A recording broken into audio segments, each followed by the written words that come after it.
When you hear the word Amazons, what comes to mind? It's probably immortal warriors living on a paradise island, right? Champions of justice? They're the idyllic warrior women of the Masira. It's led by Queen Hippolyta, the mothers and sisters of Wonder Woman. They represent a perfect world. A society of powerful women who are virtuous, wise, and dedicated to peace. But the real women who inspired this legend weren't immortal. They didn't live in paradise. And their true story is far more brutal, complex, and honestly way more fascinating than any comic book will ever tell you. For centuries, the Amazons were just considered a myth, a wild fantasy cooked up by the ancient Greeks. But incredible discoveries, buried for millennia under the vast, windswept plains of Eurasia, have finally revealed the true story of the horse riding. Arrow-shooting warrior women who terrified the ancient world, they were real, and their reality is a world away from the fantasy. So let us separate fact from fiction as we uncover the brutal truth modern superhero tales woe and tell you.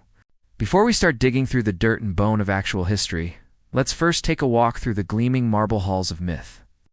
The story of the Amazons, as told by the ancient Greeks, is one of the most enduring legends ever. The tale goes that they were the daughters of Ares, the god of war. It's a nation made up entirely of women who lived apart from men, usually on the very edges of the known world.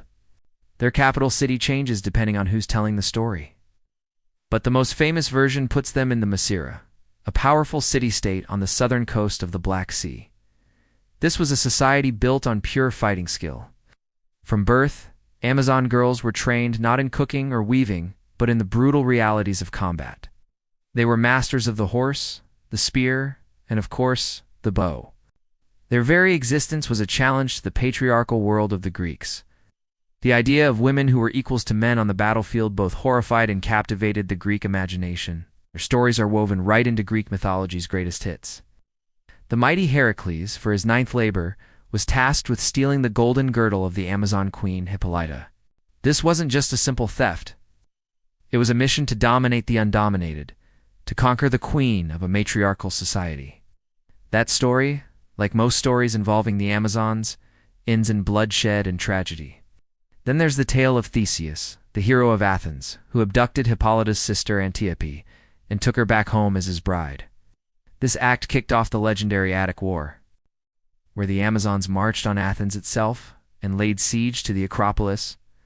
This battle, the Amazon Amachi, became a favorite subject for Greek artists, a dramatic clash between what the Greeks saw as civilization and the wild, untamable other. Even Achilles, the greatest warrior of the Trojan War, had to prove himself against an Amazon.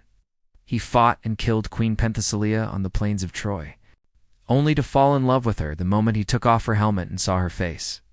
In every single story, the Amazons are fierce, proud, and in the end, tragic.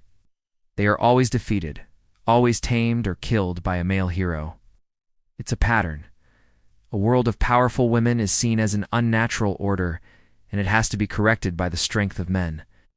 This is the myth, a fantasy of an all-female society, created by men, for men, to work through their own anxieties about power, gender, and the world beyond their borders.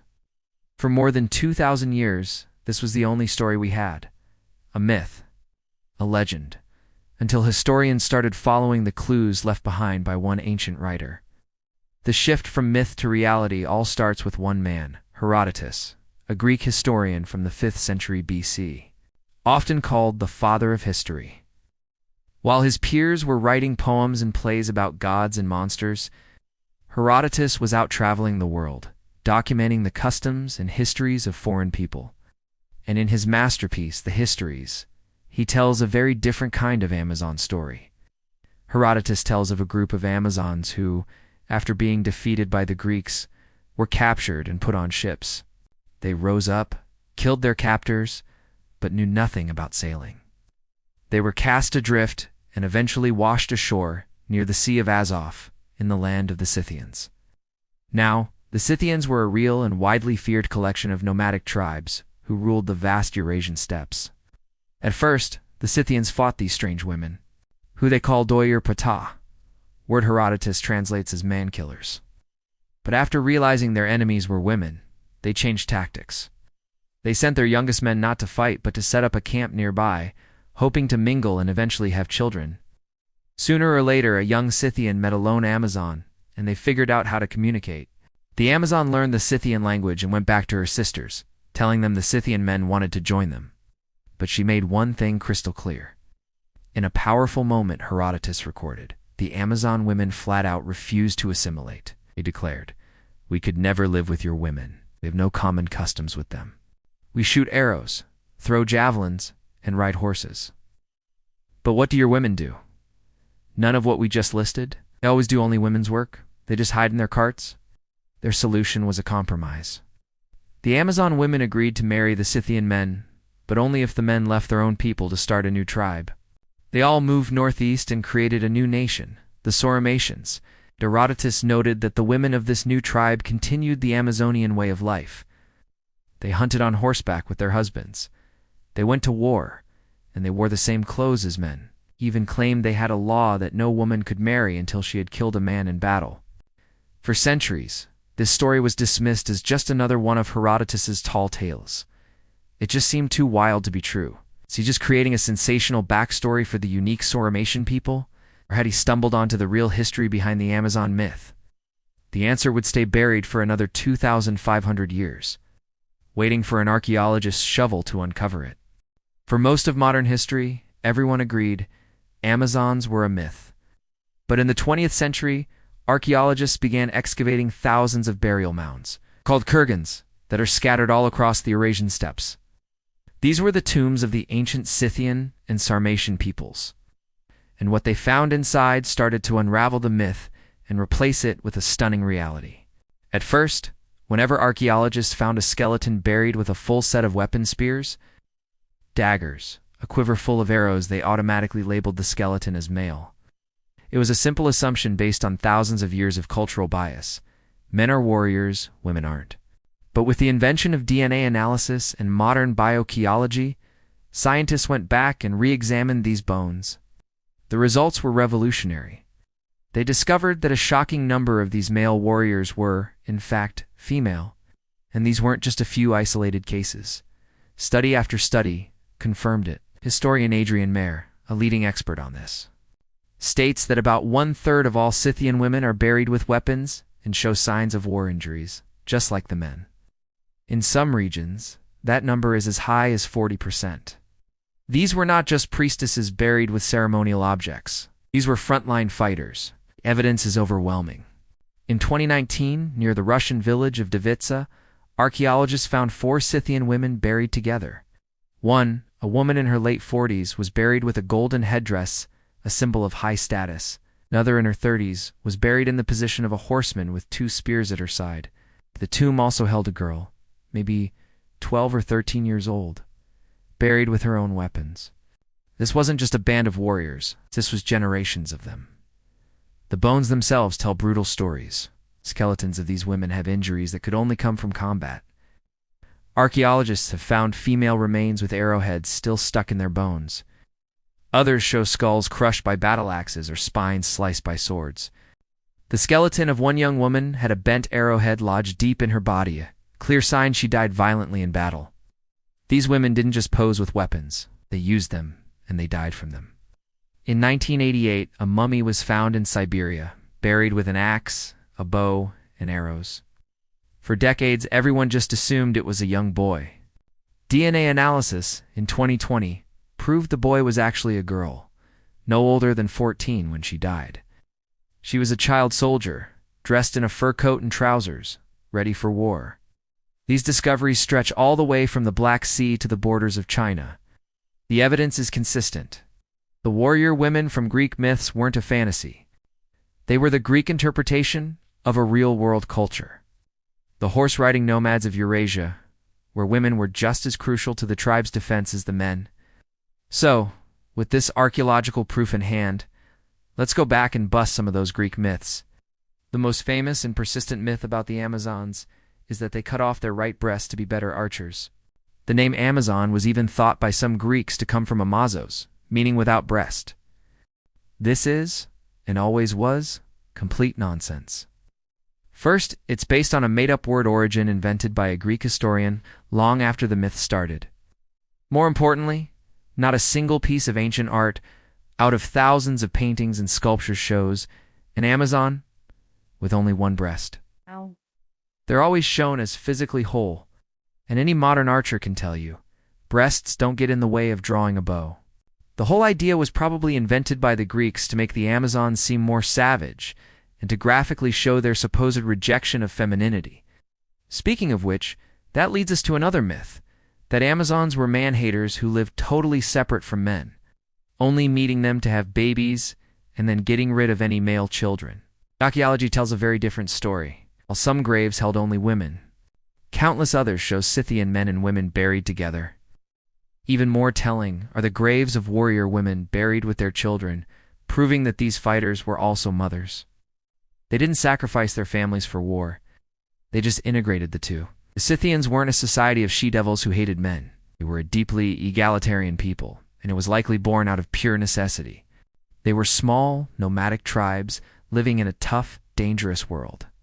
Survival meant that every single person had to be able to contribute, whether it was hunting, herding, or fighting. The invention of the powerful Scythian bow and mastering horseback riding were the great equalizers. A skilled woman on a horse with a bow was just as deadly as a man. And when your camp could be raided at any moment, you needed every warrior you could get. The Greek myth of a hyper-militarized, man-hating, all-female society was just a projection of their own anxieties. In Athens, women were mostly confined to the home with no political power. The idea of women who wore pants, rode horses, drank wine, and fought in battles was so profoundly alien that the Greeks had to frame it as monstrous.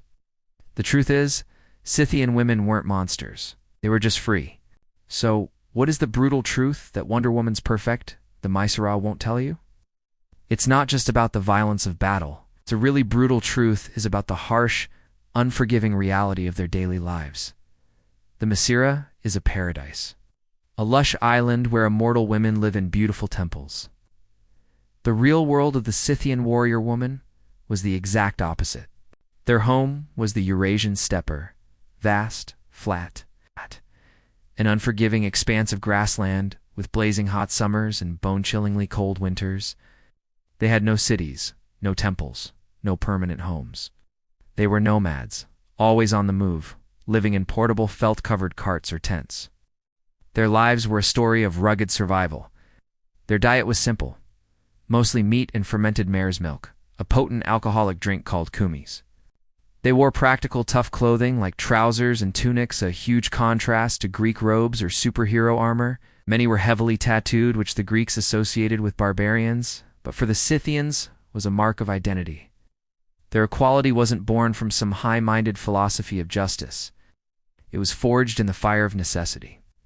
In a small tribe where every hand was needed to survive, strict gender roles were a luxury they just couldn't afford. Women had to hunt, they had to fight. Their power wasn't a gift from the gods. It was earned through skill, toughness, and the daily grind of a dangerous life. This is the brutal reality. It doesn't have the glamour of a paradise island. It's a world of dirt, sweat, and blood. These women were not demigoddesses. They were tough, mortal human beings, living and dying in a world that demanded strength from everyone, regardless of gender. They weren't fighting for abstract ideas of justice.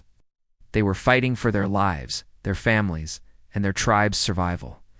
If the Scythians were so different from the myth, why did the Greeks become so obsessed with them? The answer is pure culture shock. For a Greek man, the world was all about order and clear roles. Men were citizens and soldiers. Women were wives and mothers, kept in the domestic sphere. The Scythians shattered that worldview. Their women, with their pants, tattoos, and battle scars, were the complete opposite of the Greek ideal of femininity. They represented a terrifying and thrilling inversion of everything the Greeks thought was natural. The Amazons of myth became a way for the Greeks to process this, by casting these real-life warrior women as mythical monsters. They could contain the threat they represented to their patriarchal society. In the stories, the Greek hero always wins. Achilles beats Penthesilea. Heracles gets the better of Hippolyta. This was narrative wish fulfillment, by repeatedly defeating the Amazons in their myths. The The Greeks could symbolically reassert the dominance of their own male-centric culture over the bewildering reality of the nomads to the east. The myth was a coping mechanism. And yet, you can also see a clear admiration. Homer described the Amazons with a phrase that means the equals of men. Artists showed them as noble and courageous, even in defeat. They were rarely shown begging for mercy. The Greeks were horrified by the Amazon lifestyle, but they were also undeniably captivated by the idea of women with so much strength and freedom. They were the ultimate other, a source of both fear and fascination. The image of Wonder Woman and her sisters on the Masira is a powerful and inspiring modern myth. It stands for justice, peace, and female strength. But the historical truth that inspired it is in many ways even more compelling. The real Amazons weren't immortal, and they didn't live in a utopia. They were the Scythian and Sarmatian women of the steppes, mortal, tough, and resourceful people who carved out a life in a brutal landscape. They were warriors and mothers, leaders and survivors. Their equality wasn't a divine gift, it was a human necessity. They didn't need magic lassos or invisible jets. They had horses, bows, and an unbreakable will to survive. Their skill in battle was so legendary that it forced the patriarchal ancient Greeks to invent an entire mythology just to make sense of them. While the fantasy of Wonder Woman gives us a superhero to admire, the reality of these ancient warrior women gives us something much more profound, a testament to the strength of real people in a harsh world. They remind us that history is often more extraordinary than any legend. So which story do you find more fascinating, the myth or the reality? Let me know in the comments. And if you enjoyed this journey into the brutal truth behind the myth, make sure to like and subscribe. And hit the notification bell so you don't miss our next exploration of history's forgotten stories.